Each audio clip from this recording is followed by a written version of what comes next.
ભાજપના મહિલા કોર્પોરેટરના પતિ અને કેનેડામાં અભ્યાસ કરતી તેમની પુત્રીને નિશાન બનાવી ગંભીર ધમકીઓ આપવાના કેસમાં સુરત સાયબર ક્રાઇમ સેલે મોટી સફળતા મેળવી છે.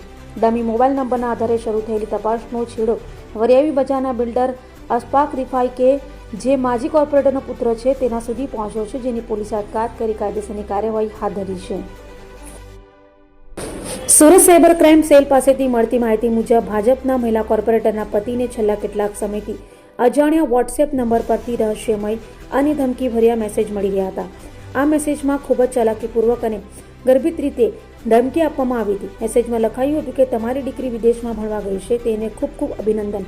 શહેરમાં કોઈની સાથે ખોટું ના કરતા, નહીં તો ઈશ્વરની શક્તિ તમારી છોકરી સાથે ખોટું થવા દેશે. કોઈનું કરેલું કોઈના બાળ બચ્ચાએ ભોગવું ના પડે તેનું ધ્યાન રાખશો. આ મેસેજ બાદ પરિવારમાં ફફડાટ વ્યાપી ગયો હતો. મહિલા કોર્પોરેટરના પતિએ આ મામલે સુરત સાયબર ક્રાઇમ સેલમાં ફરિયાદ નોંધાવતા પોલીસ એક્શનમાં આવી હતી. ટેકનિકલ સર્વેલન્સ અને ટેકનિકલ વર્કઆઉટ દરમિયાન પોલીસને જાણવા મળ્યું કે જે નંબર પરથી મેસેજો આવ્યા હતા તે એક ડમી નંબર હતો.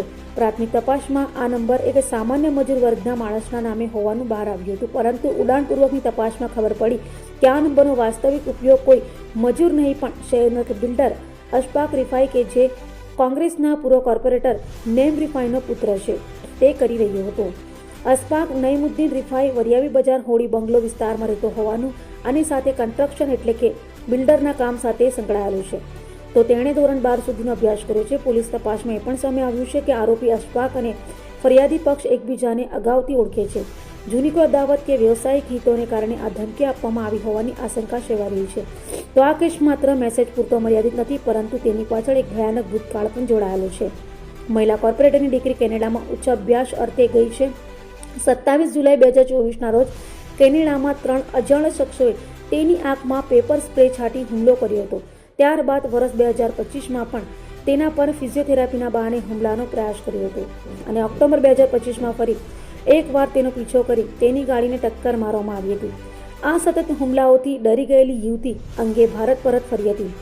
બિલ્ડર અશફાક રિફાઈએ પોતે સીધી રીતે પકડાવાના ડરથી મજૂરના નામે મેળવેલા ડમી કાર્ડનો ઉપયોગ કર્યો હતો, જેથી પોલીસને ગુમરાહ કરી શકાય. જોકે સાયબર સેલની નિષ્ણાત ટીમે તેની આ ચાલને નિષ્ફળ બનાવી દીધી છે.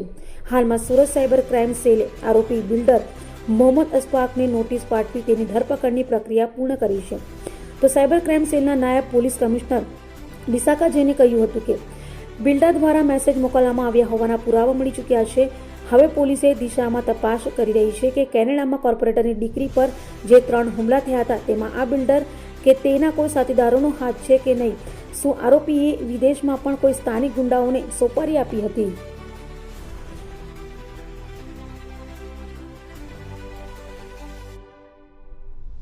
સાયબર ક્રાઇમ સેલમાં એક ફરિયાદ નોંધવામાં આવી છે, જેમાં જે ફરિયાદી છે એમને અજાણ્યા નંબરથી ગંદુ ગાડી આપીને અને ધમકીભર્યા મેસેજ એમના દીકરી વિશે કરનાર જે વ્યક્તિ છે એમની સામે એક ગુના નોંધવામાં આવેલ હતું અને એને ડિટેક્ટ કરતા અમે લોકોને ખબર પડી કે ડમી નંબર વાપરવામાં આવેલ હતી અને જે ડમી નંબર જે ઓનર છે એક